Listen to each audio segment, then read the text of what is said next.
Imagina se em FNAF, ao invés do guarda noturno ficar apenas na sala de segurança e vigiando câmeras, ele fosse pra cima dos animatrônicos e caísse na pancada com eles. Então, essa é a premissa do filme Willy's Wonderland.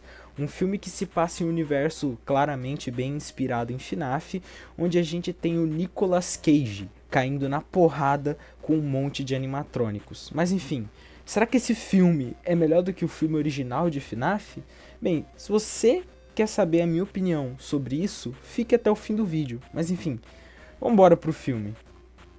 E o filme começa com o casal dentro do restaurante do Willy's sendo mortos, enquanto a filhinha pequena deles observava tudo dentro de um armário. E depois dessa cena de introdução, a gente vai pro presente e conhece o protagonista, o Nicolas Cage. Nesse filme, ele não tem um nome confirmado, além de zelador, então eu vou chamar ele pelo nome do ator mesmo. O Cage estava chegando em um condado quando, no meio do caminho, seu Camaro tem os pneus furados por uma faixa de pregos da polícia. Então, ele fica para fora do carro esperando alguém passar ali pela estrada, quando um mecânico acaba trombando com ele e o dá uma carona. Logo depois, a gente conhece a Liv, que é essa adolescente que está em frente ao Willy se preparando para pôr fogo no local, quando a sua mãe, a xerife, chega e a impede, levando na viatura até em casa e a deixando algemada lá. Logo depois, a gente volta pro Nicolas Cage, que está na oficina do mecânico, que passa o preço do serviço e diz que não aceita cartão. E, quando ele percebe que o Cage está sem dinheiro em mãos, ele pergunta se o mesmo gostaria de trabalhar em um local ali do condado para pagar um mecânico.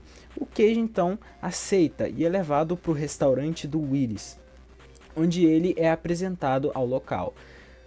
Agora a gente corta para um grupo de adolescentes genéricos, a loiraça, o namorado bad boy da loiraça, o nerd, o loiro burro e o cara normal, sei lá, ele não tem personalidade, é o cara normal. Enfim, eles soltam a Liv das algemas lá na casa dela, quando a delegada não tá, então todos eles se reúnem e vão pro restaurante do Willy's. E lá, o Nicolas Cage já começou seu turno, onde um animatronic avestruz vai pra cima dele, mas ele revida e desce o cacete no bicho, matando o robô. E logo mais tarde, o Cage luta novamente com mais um animatronic, o gorila, dentro do banheiro, e de novo sai vitorioso, estourando a cabeça do bicho no mictório, numa cena muito pica. E logo depois, a gente tem uma cena muito boa, que o Nicolas Cage vai fazer intervalo e simplesmente começa a jogar pinball e foda-se. Tipo, acabei de matar dois animatronic que tentou me matar, vou jogar pinball. Esse personagem é muito foda. Logo depois a gente tem um grupinho de adolescentes tacando gasolina no restaurante e se preparando para pôr fogo em tudo, quando eles percebem que tem alguém lá dentro, o Nicolas Cage. Então a Liv entra no lugar por um duto para tentar tirar o Nicolas Cage dali, mas ela acaba sendo perseguida por um monte Gomer Gator pirateado. Ela acaba caindo num cômodo da pizzaria e ela acaba sendo pega por um animatronic fada. O grupinho ouve os gritos da amiga, então sobe no telhado do restaurante para achar uma entrada para salvar ela, quando o teto desaba e eles caem lá dentro. Lá dentro, o Nicolas Cage acaba encontrando a Liv, que logo depois encontra com seus amigos e parte do grupo se separa e vai até o Cage explicar toda a história do lugar.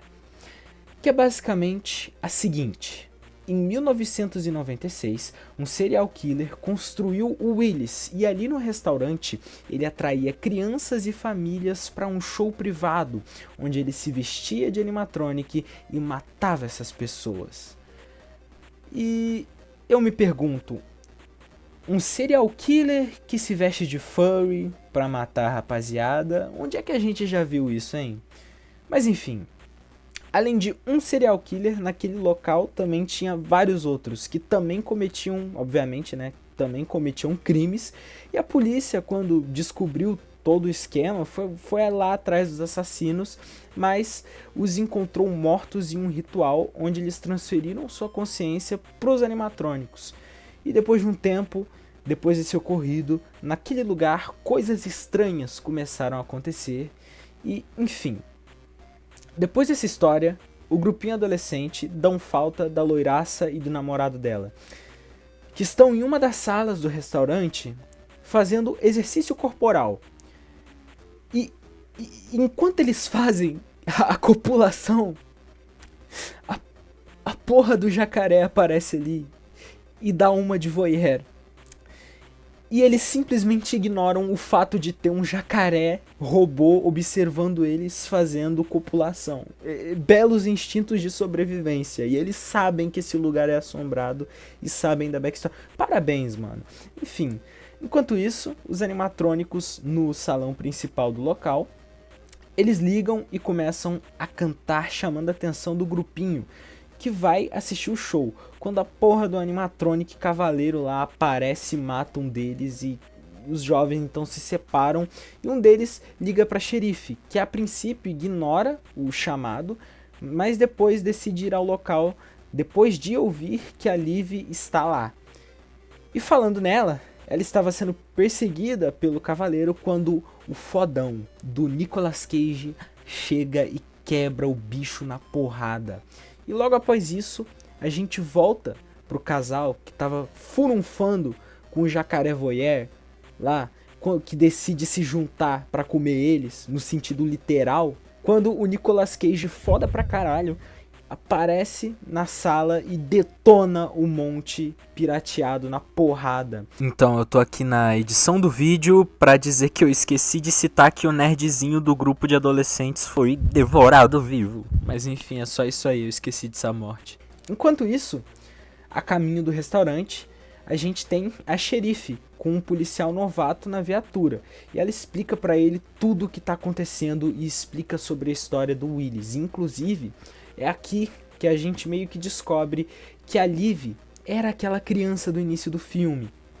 Aquela criança que viu os pais serem mortos, e ela foi adotada pela xerife. Mas enfim, a xerife explica que depois que as coisas estranhas começaram a acontecer no Willis, o problema se agravou para fora do restaurante. E os robôs estavam matando as pessoas pelo condado, matando pessoas inocentes. E teve um ponto que eles começaram a invadir escolas e machucar pessoas. Então o mecânico, o empresário e a xerife decidiram fazer um acordo. Eles dariam gente de fora, que vem de outras cidades, para os animatronics matarem. E as pessoas de dentro teriam que ficar em paz, porque os animatronics já estariam, tipo, sendo alimentados com pessoas de outras cidades. Então as pessoas daquele condado teriam que ser deixadas em paz.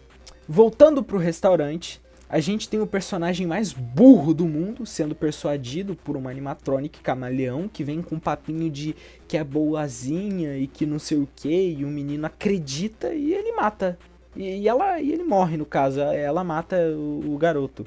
E a Liv presencia tudo, então o Nicolas Cage vem pra ajudar quando o alarme do intervalo dele apita. E ele deixa a garota ali vai jogar pinball. Na moral, eu amo esse personagem, de verdade. É muito engraçado. Eu ri pra caramba na primeira vez que eu assisti esse filme e apareceu essa cena. Enfim, a Liv tenta lutar contra o bicho, mas não dá muito certo. Então, quando ela tá encurralada, o Nicolas Cage finalmente volta do intervalo e amarra a corda no pescoço do robô, arrastando ela pra saída. E lá, a xerife chega, rendendo o Nicolas Cage e o algemando dentro do restaurante. E aqui tem uma coisa que eu não entendi muito bem nesse roteiro, é que a velha soube que o Nicolas Cage estava arrebentando com os robôs, mas mesmo assim ela queria matar o cara, tipo, era só deixar o Nicolas Cage solto que ele ia brutalizar todos os robôs e todo mundo saía feliz. Mas não, a velha deixa ele lá dentro, manda o policial novato levar a Liv pra delegacia e fica do lado de fora esperando o Nicolas Cage morrer. Mas óbvio que isso não vai acontecer, porque mesmo amarrado esse cara ainda consegue lutar. E logo depois ele se solta e finaliza a Camaleão. Enquanto isso, na estrada, a Liv e o policial são surpreendidos por essa tartaruga que do nada spawna na porra da viatura. Mas enfim, a garota espanca o bicho com uma shotgun. E no restaurante, a xerife fica irritada ao ver o Nicolas Cage ainda vivo, do lado de fora do restaurante, indo jogar os corpos dos animatronics no lixo. Então, novamente, o rende e leva ele pra dentro do restaurante. Mas ela acaba morta. Numa cena que, inclusive, na minha opinião, é bem ridícula. Então, Depois disso, o Willy e o Nicolas Cage começam a luta final, onde no round 1 o Nicolas Cage é brutalizado, mas logo depois ele volta com armas improvisadas pro round 2 e ele vence arrancando a cabeça do Willy, numa cena pica. Mas enfim, depois disso, de manhã, temos o mecânico e o empresário chegando no restaurante e eles ficam surpresos que o Nicolas Cage está vivo. E quem também passa por ali é a Liv, que entra no Camaro junto com o Nicolas Cage e dá o pé dali. Enfim, o mecânico e o empresário ficam felizes porque pensam que estão livres da maldição dos animatronics, mas a fada, que foi o único bicho que restou, ela vai lá e se explode junto com eles. E bem, o filme acaba. Bom, qual que é a minha consideração final? Esse filme é bem ruinzinho. Tem atuações mais ou menos, e sinceramente o único ator que se destaca ali é o Nicolas Cage, que mesmo que ele não tenha nenhuma fala no filme, ele continua sendo bem carismático. Eu amo esse ator. A fotografia desse filme, ela me incomoda. O roteiro é bem ruim, mas pelo menos os animatrônicos são até que bem feitos. Alguns pelo menos têm um design legal. E lembra do que eu disse no início do vídeo? Então, em termos técnicos, como eu já disse, obviamente esse filme não é melhor que FNAF. FNAF, apesar de também ter um roteiro ruim, já é melhor do que o desse filme. FNAF tem bons atores e uma boa fotografia, e os animatronics de Five Nights at Freddy's são 10 vezes mais bem feitos, mais icônicos e melhores do que os do Willy's. Mas, em termos de qual me entreteu mais, é o Willy's Wonderland. Eu vou ser bem sincero, eu não vou ser fanboy de FNAF, eu vou vir aqui falar mesmo. O filme de FNAF em termos técnicos pode ser melhor do que o Willy's Wonderland, mas eu achei o Willy's Wonderland muito mais divertido, cara. Porra, é um filme muito mais sensacional, é um filme muito mais divertido e, tipo, eu recomendo pra esse filme pra aquele tipo de pessoa que, tipo, curte assistir um filme, assim, não se importando se o filme é ruim ou bom, que curte ver um filme galhofa, que seja divertido, tá ligado? Só pra passar um tempo ali numa tarde, eu recomendo então esse filme, mas ainda assim, mesmo com esse filme tendo me entretido, não tira o fato que ele é ruim. E a minha nota pra ele é um 4,5. Enfim, foi isso, eu espero que vocês tenham gostado e falou!